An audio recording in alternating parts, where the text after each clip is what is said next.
Let's jump into our first topic here, guys. We got some news yesterday that Deshaun Watson may have to go down to Houston and continue his legal situation in one of the unsettled cases. Me and Bo were getting into the exact words. I'm not sure he's being called to testify, but he may be asked to come back and give deposition in one of the unsettled cases. He settled 23 of the 26 last season. Yeah, let me clarify, Mike, go ahead, because Bo. here's what's going on. There are 2 cases still pending. Yes, civil cases. All right? It's 2 civil cases, no criminal. 2 civil cases still pending. The one that is referenced in an article yesterday is the one that was actually filed after he settled with all the other people. Correct. The second case has been there for a while.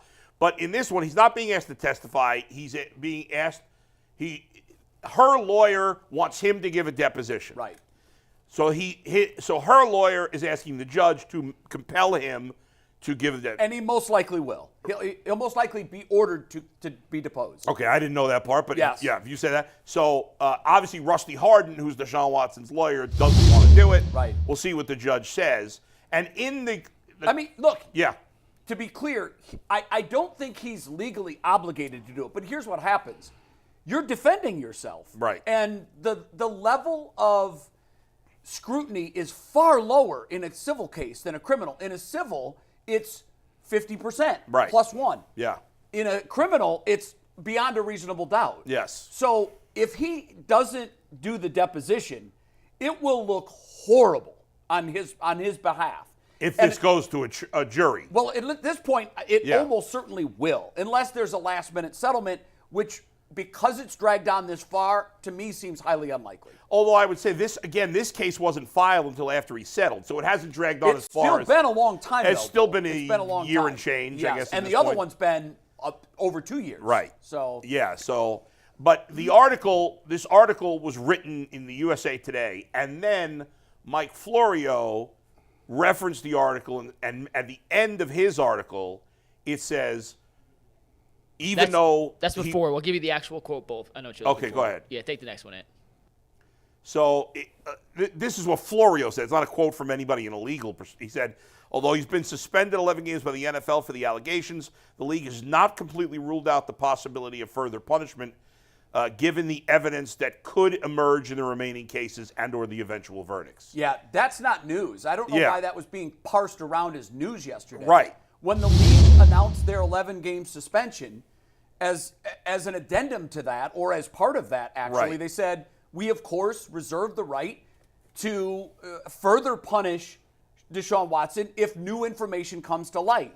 So, I was kind of surprised that I saw our guy from Kent, the young kid that tweeted that out. When I first saw that, I thought, yeah, that's been out there in the public sphere for a year. Right.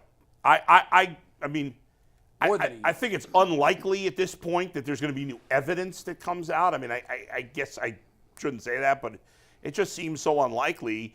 And, if he went to a deposition and said something that incriminated himself, I guess that could be, but that seems unlikely too. So evidence, no. But the other thing, if you read the wording carefully, it's also based on the outcome of the case. That's true, but yeah. So if he loses the case, right, even if there is, because you're right on the evidence part. Like, if there was evidence of a crime, then this would have been handled in criminal. Right, exactly. But it's civil at this point, so civil typically comes down to his word, her word. Who do they believe? Yeah. Who do they believe? Who does the jury find to be, in this case, more credible? And the really tricky thing about this, remember, this is a case that I always use this example when I'm talking to folks about this. OJ, of course, was acquitted of criminal charges, but lost the civil cases filed against him by the Goldman family. Right, yes. And by Nicole Brown Simpson's family. Again, the bar is much lower. Right. I don't have to look at the situation and say, I have doubt. You just have, it has to be more reasonable that a crime was committed than it wasn't. And that's a low bar. It's a relatively low bar from what we're used to.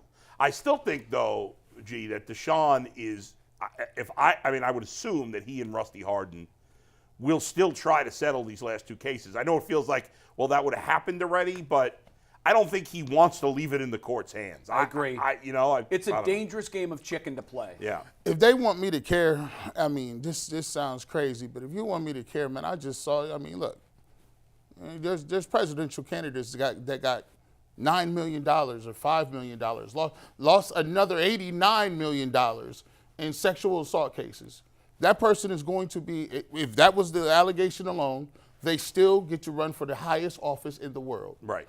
There are no press conferences. There's no one's jumping up and down and saying, wow, he's lost $89 million. We can't put him in all. No, they didn't do that. That's not true. There's a lot of people jumping up and down and saying. In truth, that case won't have finality because of the appeals. Right. So there's always a higher court. In this case, I have to be honest. Yeah. I don't know. I would imagine that any verdict can be appealed to a higher court, even a civil case. Yeah. So at some point, he could lose this. And he could kick the can down the road, just as Trump and many other people that have been found guilty originally. Yeah. And then upon a second jury in a different jurisdiction, found innocent. Sure. That's pretty common, actually. Yeah. I mean, who knows what's going to happen? Right now, this is not really news. No. I didn't see anything that was newsworthy out of this other than the fact that it was dredged back from the past. Right. I mean, the only thing from our perspective as Browns fans is that until these two cases are dealt with one way or the other, it's still hanging out there as a possible distraction for him. And do you think that would become a distraction again to the team? Because I'm with you, Bull. I'll be honest. There's no way this sees a jury. Whatever check he has to write, and I think the lawyers of the two litigants here that have their cases pending, I think they looked at the settlement offer and thought they could get more. They said no. Either A, I was aggrieved at something that is worth a bigger price tag than that, or I know you can't let this go to court. Their lawyers are very smart. They know there's no, because you're right, the last thing Deshaun Watson wants to do, and I hope for the sake of the Cleveland Browns that he doesn't do this. Yes, there should be justice. If there was a crime committed, of course there should be justice. But as it pertains to the Browns, the worst thing that can happen is this thing goes to trial. Then it's a distraction because all the players are going to be asked about it again. Yeah, right. And also, you touched on something that was very critical in your early comments. If he's found to have a negative result in this, then he opens himself up to further suspension by the league. Right. Nobody wants to go down Nobody that road. wants that, certainly. Whatever the number is, he's going to have to bite the bullet, write a very big check or two, and put this in his past. I mean, listen, I'm not him. I can't make these decisions for him. Just being an outsider, I would think that whatever I had to do to settle it, just to be done with this. Because once those two cases get settled, I guess that's it, unless somebody else comes out of the woodwork. But, right now I think it's probably just a distraction to him. I don't think it's a distraction to the team. I'm not inside his head. I have no idea how much of a distraction it is to him. But it's going to be something that, on some level, he's going to have to deal with. So Gee, what do you think? Right now, do you agree that he can't let this go to a jury? First of all, I don't think they have. I don't think they have once you start down a path, right, and you have in your mind that you want a certain set of money, right? I look at this kind of like, my brother and my mom was in a car accident, right, and it was the other person's fault. And so they had a number that the lawyer wanted, and they wouldn't settle. And then it got to a point where it was just like they was tired of it. It was attrition. Fatigue. It's a fatigue. You keep having to write stuff. You keep having to send doctor's bills. The doctor, they want to know whether or not this injury specifically had. So after a while, they just say, you know what, listen, whatever, just finish it, do whatever. And basically what ended up happening is the money they thought they were going to get never really got anything because it went all to the lawyers, the lawyer fees. So, there's a certain amount of time where people are like, okay, I'm not going to back down now because I've already come this far. But a lot of times when you can go into court and you start to see the tea leaves and he does give a deposition, you'll see like, okay, well, one person has dropped their case. There was 3 during this time period. That were left. Yeah. One person dropped their case. Now, it's they're entitled to do it. The thing I got a problem with is, the NFL coming back and be like, oh, you lost that trial right there. We're gonna have to give you some more suspensions. Well, we don't know that they would even do that. No, I know, but they just have the right. They to have do the it if they right want to, right. So I would look at it like this: they've already come back, and the one judge that they wanted, would she say 6 games? Yeah, the first judge. They threw the hammer at him, gave him 11. That season was all over. Yeah, the league stepped in and said, no, that's not enough. Okay, so they gave him that. At the end of the day, I don't believe, like, we even have double jeopardy in the United States. You can't keep trying somebody for the same amount of crimes that they've already been convicted for. Technically, it wouldn't be the same crime because it might be the same crime, but with a different person. Yeah, so different it's a different counts. Yeah, so that's not double jeopardy. I think what G is saying though is, and this is where I'm going to agree hardcore with you. To me, he wasn't charged with the crime. Right. He wasn't convicted of a crime. To me, the league in their 11-game suspension already baked into the cake that he had done something wrong. Right, and even more than the judge that they had picking it. More than the judge. Yeah. So what happened in real time was he couldn't get indicted. There wasn't enough evidence to even indict him, which is a very low bar. It's the lowest bar in our criminal system. Right. No indictments, no conviction. All of the cases settled. Yeah. The judge who was looking at it for the league said 6 games is fair. He really wasn't convicted of anything. The league says no, 11 games. So for me, the league is already baked into the cake that they thought he did something wrong. I agree. Don't come back now and say, oh, you know what, we want to redo our sentence. I think at this point the only reasonable excuse for giving him any further suspension is if he at this point got convicted in criminal court. I agree with that. Right. Yeah. And there's no charges even pending against him. So there's no, and that's, unless that comes out of left field, even if he settles with these other 2 women, they're not going to come back and say, oh, you're spending another 2 games. That doesn't make any sense. And it already has to a point sullied his reputation, whatever reputation you have. Because if you talk to people and say, oh, he was never convicted of anything, the first thing they say is the talking points. Well, you don't have to be convicted of anything in this country to say that you didn't do it. And, well, he got suspended 11 games. He didn't get suspended for nothing. And so for you to come back and say, well, let me look at the outcome of that, I just, even the thought of that opening up to me, I would have already something ready to go, like, listen, go ahead. I'm willing to sue the NFL. Let's stop playing these games. Yeah, it could come to something like that. Yeah, hopefully it doesn't. You know what it reminds me of, Bull? And and you guys both remember Omar Vizquel. Channel 8 here in town did a wonderful interview. A buddy of mine, John Sable, over there, did the interview. It was a Skype interview, but it was well done. And the interview basically was talking about Omar trying to repair his reputation.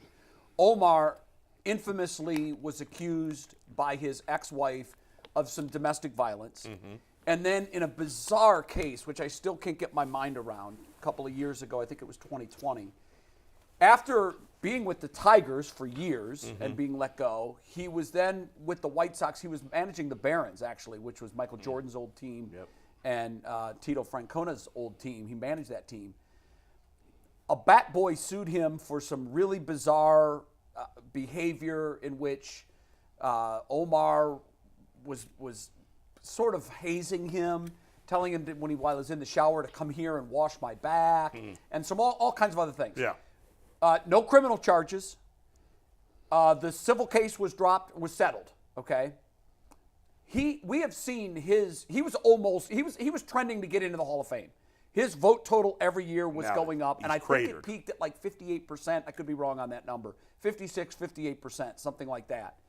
Then these allegations came out from his ex-wife, which, by the way, there were no charges, and it was looked into and no charges. And then this civil suit came, and now he's gone dramatically the other way. Yeah, he's never getting in the Hall. He's got 3 years left on the ballot. I know why he did this interview. He tried to repair his image. It didn't work. No. He was asked specific questions about his civil case.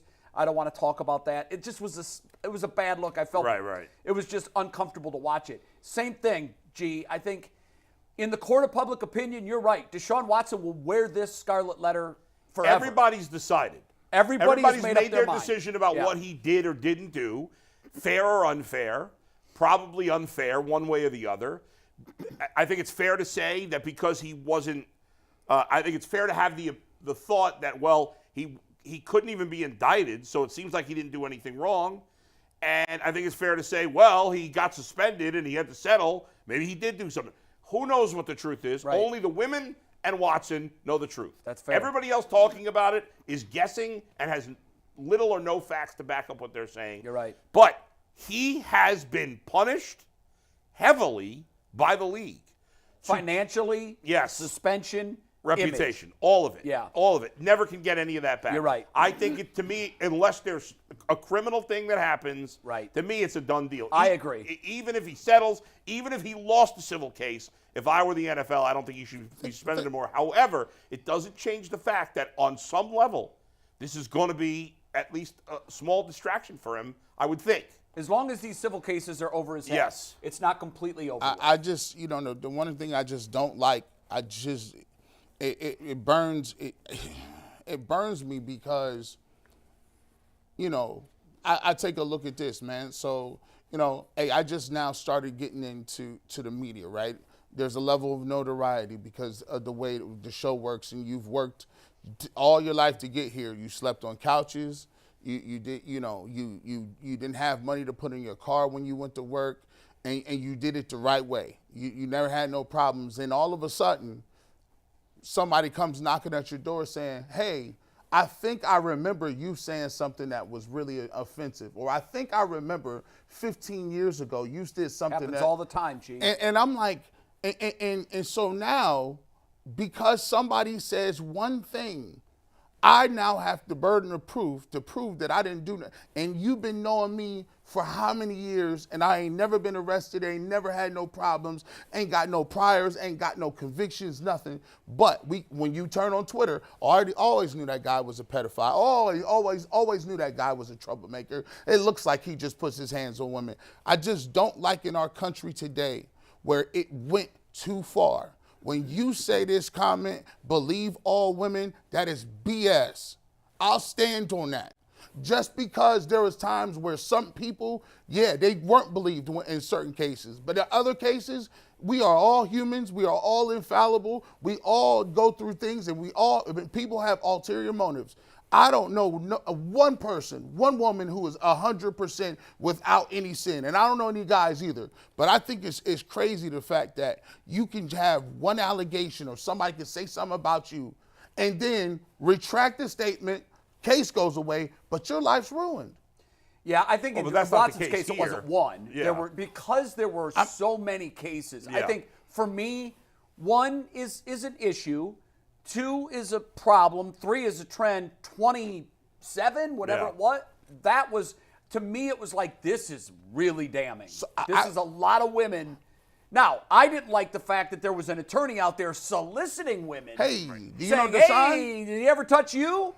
Like, that to me felt a little shady. I go back if you were egregious, make a complaint at the time. I go back to the Duke lacrosse case all the time. I go back to it because it's the most pertinent thing we have. They used the narrative. The narrative was there was a young black girl who was savagely taken advantage of by well-to-do, rich young men who have privilege. That's right. And they used that narrative and they hammered them dudes, right? And then when it was all over and done and said what, and it was nothing happened, and it came out that it was factually incorrect, everybody in the media just turned around and said, oh, let's look for another story. Listen, that's fair, G. And there's obviously he's right. I was in that machine. Obviously, that's fair. And they did not want to cover Obviously, that situation was a disaster. the second half of that story. It's unfortunate. I'm sure there are thousands upon thousands of women that have been taken advantage of, that have been touched, that have been abused, where nothing came of it, and it really happened. Sure. So we can go through the laundry list. Is Deshaun Watson being treated fairly or not? I have no idea. I don't know. Does it matter to you? Because I think in your example, you were like one accuser. Yes. Does it matter to you the number of accusers? It does. I mean, we've talked about this before. I don't know what Deshaun Watson did. My best guess is the truth lies somewhere in between. I agree. Yeah. Right? What that means exactly, you figure out. I know what I mean, but I'm not going to go down that road. It's too complicated. Before we wrap this up, I want to try to get a little clarity on this, and I should have looked this up before the show. I believe one of the two civil litigants that it's still pending was the woman that actually spoke to HBO Real Sports. I think that's I true. am 97.5% sure that is accurate. Yeah. Now, for me, I just remember going back in time and what the takeaway was from her interview. Most people found her largely to be credible. And she seemed emotional. She seemed to have distress. The thing that I would be most fearful of if I'm Deshaun Watson, and this goes to a jury, if she was able to already tell her story as compellingly as she did and emotionally as she did to the TV cameras, she's ready for a repeat in a court. Right. I would not want a jury to see this woman tell her story, because if she's lying, she's doing it very, very well. Right. And because of that and the low bar to accuse or for a guilty verdict, that could be a nightmare for Deshaun Watson. Yeah. So I'm with you. I think a check gets written. I Hopefully. think all of this goes away. I think the checks that he'll have to write, it's estimated that he's already spent in the millions to make the previous cases go away. I think that will be a small number compared to the number that he'll have to write to make these two go away. Right. It will cost him dearly. Probably. Financially, but look, he has enough money. It's not going to break him for sure. And at this point, the last thing he wants to worry about is another training camp where he's got microphones from ABC News in his face and news outlets covering this story. That's he true. doesn't want to go down that road again.